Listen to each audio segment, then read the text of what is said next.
But hi, I'm Nithya Reddy. My pronouns are she, her, and I'm a senior at Stern studying economics. But before I begin, like everyone else, I want to thank Mehmet, Connor, Kim, and everyone from the Gallatin Global Office for coordinating this event in such new and virtual circumstances. And I also want to thank Professor Vasuki for teaching me new perspectives I hadn't learned before when it comes to theory and human rights. But I also want to extend a thank you to my wonderful independent study advisor, Professor April Gu, for your guidance and mentorship throughout the entire fellowship. Thank you so much for your time and for all our conversations. Actually, before I really begin to get into my summer work, I wanted to talk a little about who I am and why I was compelled to apply for this fellowship. So I was born and raised in India by my grandparents until I joined my parents in the United States when I was about 6 years old. And I always felt like I occupied two spaces, and I felt how different each world was as both a woman and as a daughter. I couldn't wear certain clothes or speak a certain way whenever I visited India, but in both countries, I was, of course, expected to make good money and build a good life for myself and for my parents and for my grandparents. But it was my grandmother, I discovered, who first encouraged my mother to come to the United States. And she believes in the narrative that there are more opportunities to make more money anywhere but India. And so to her, living in the West meant automatic luxury. And my mother also thinks this way. So this intergenerational messaging to make money and build on familial wealth is, I believe, a direct reaction to the market economy and the effects of globalization. For my parents, creating a good life in a new country was their main drive. But for me, I think the main drive living in the Indian diaspora is to now unlearn this messaging. And when I initially applied for the fellowship, I stated that the lack of women's market engagement in India was my human rights dimension for my summer project. I valiantly claim that women in India are suffering daily abuse and are helplessly dependent without financial independence. And I cited India's devastatingly low and declining female labor force participation rate, which was at 20%. It was on the previous slide, but I think I accidentally skipped it, as compared to the United States, which is 51.1%. I thought that giving women in India the tools to achieve financial independence through researching informal work at my time at Gender at Work in India would sort of be a conclusive solution to the oppression of these women. And it took until my Global Human Rights seminar to shift my focus away from giving women the means to a steady income towards understanding how prominent institutions in place put women as second-class citizens. I started asking questions such as how much of this narrative of financial independence and economic liberation serves as fuel for a global neoliberal narrative rather than an intentional means to empower women. How much of this narrative for including women in the national economy is a primarily business argument because they are an untapped market and have investment potential. How much of my own mindset was shaped in an education generational perspective that romanticizes the free market. And my summer research work with Gender at Work has confirmed that Indian women need more than just money and financial independence. So Gender at Work in India is a network of brilliant feminist leaders, scholars, and organizers that help different types of organizations, whether it be gender neutral, corporate, or feminist organizations, implement gender equity initiatives throughout their business structure and management. And so my time with them was remote, of course, but I got to work really closely with my supervisor, Ms. Sudarshana Kundu, on a new national program for Gender at Work clients, which scopes out areas of feminist policy backlash in India. And this was a broader project than what my initial focus was for researching working women in the informal sector. And so throughout my time, I conducted a literature review looking at the national context of gender justice struggles and a both contemporary and historical perspective on policy backlashes in India.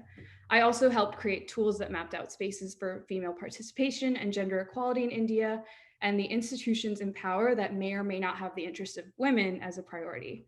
And I'll be detailing some of what is happening in India right now and what has been happening in India for women's rights in policy. So currently there is a Hindu right-wing nationalist authoritarian military hyper-masculine government in India that is increasingly fundamentalist, anti-secular, anti-science, and anti-women's rights. The Bharatiya Janata Party represents the populism that's mobilizing areas of backlash for contemporary women's rights. There is increased violence against women, and although there are several laws against such violence, there's a core focus of protecting women's modesty rather than women's rights to bodily integrity. To define backlash, backlash is a systemic reaction against perceived gender equality gains, which is distinctly different from the already existing patriarchal structure in India. Backlash can be defined as resistance of those in power to attempt to change the status quo and can serve as an organizing tool to mobilize the growth of right-wing populism and neoliberal capitalism, which are both currently on the rise in India. There have been several new laws within the past decade that have pushed for gender equality, which I'm sure serve as fuel for such backlash, including laws that have recognized that their gender and their rights in law, and laws that protect the employment of women during times of maternity. But these are just some examples of such laws. So many of these laws fail to protect women and their sanctity and are kind of used as a Trojan horse for pushing state agenda.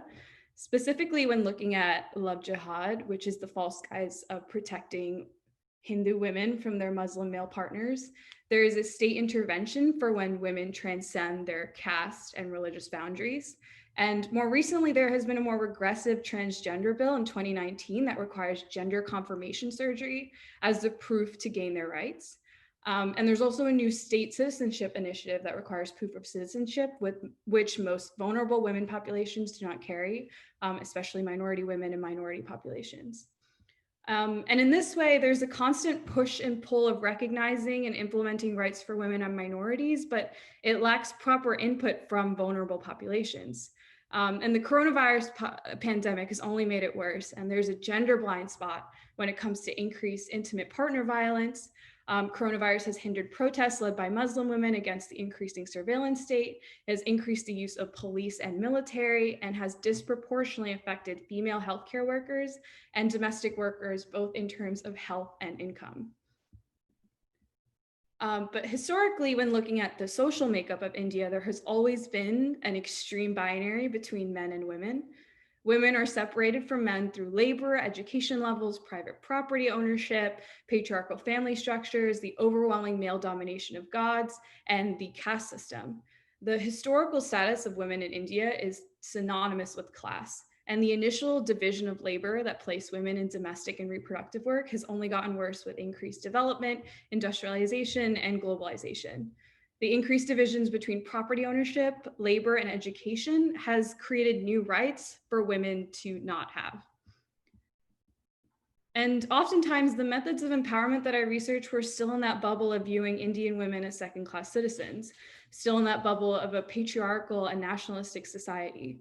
For example, if women in rural areas are needed as laborers for weeding and harvesting, there was a corresponding lower female infant mortality rate in that area. And when looking into informal work for women, it's not just a source of labor and a source of income, but it is incredibly dangerous and is the most unregulated aspect of the Indian economy.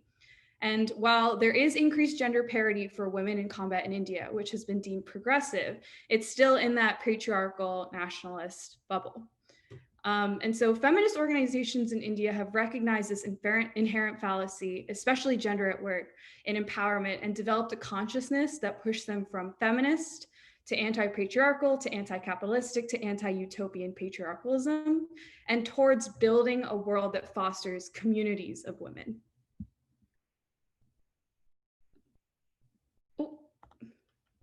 And so working with Sudarshana at Gender at Work this summer to contextualize this country that I call home from my little suburban room in New Jersey has given me an entirely different understanding of how I saw what is currently happening in India. While informal work and financial independence are key parts of female autonomy and agency, it is a small fraction of the bigger picture. The bigger picture is honestly terrifying and entirely systemic. The status of women in India has always been under threat, but through so much pain, there has been strength and growth within the individual consciousness of women in India and their communities. I really believe that hope starts with the increased agency of any woman, and despite continued political and economic oppression, the strength and resilience of women in India is giving rise to a new generation of change makers that I believe will impact India for the better.